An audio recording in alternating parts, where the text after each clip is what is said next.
ChatGPTच्या open एआयवर आणखी एक खटला दाखल झालाय. गेल्या वर्षी अमेरिकेच्या फ्लोरिडा राज्यात विद्यापीठात अंधाधुंद गोळीबार झाला होता.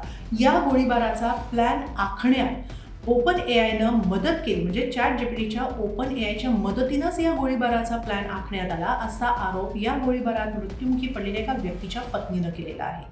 तसंच गोळीबार कुठे किंवा कोणत्या वेळेला करावा, कोणती बंदूक किंवा कोणतं शस्त्र वापरावं याबाबतचा सल्ला किंवा मार्गदर्शन सुद्धा ChatGPTच्या ओपन एआयनं आरोपीला केलं, असा आरोप फिर्यादींनी केलेला आहे. इतकंच नाही तर विद्यार्थ्यांवर गोळीबार केला तर अधिक मीडिया अटेन्शन मिळेल इतका घातक सल्ला देखील ओपन एआयनंच आरोपीला दिला, असा आरोप वंदना जोशी यांनी केलेला आहे. वंदना जोशी यांचे पती पिहू चब्बा यांचा मृत्यू या गोळीबारात झाला होता.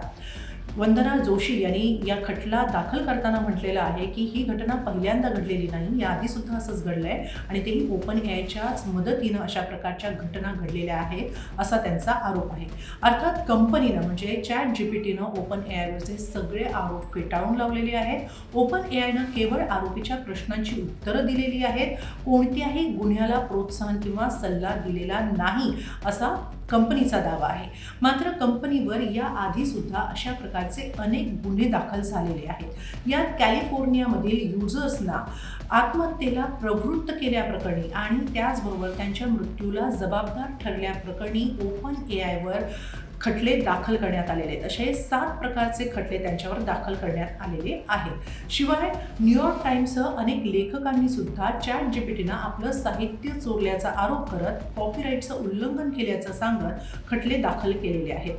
तसंच अब्जाधीश एलॉन मस्क यांनी सुद्धा कंपनीच्या नफा न कमवण्याच्या मूळ उद्देशापासून भरकटल्याचा नैतिकतेचा आरोप करत खटला सुरू केलेला आहे.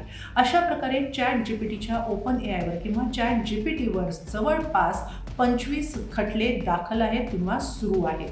आता ChatGPT या खटल्यांमधून कसं बाहेर पडतं, काय उत्तरं देतं, ही लढाई ChatGPT कसं लढतंय हे पाहणं महत्त्वाचं ठरेल.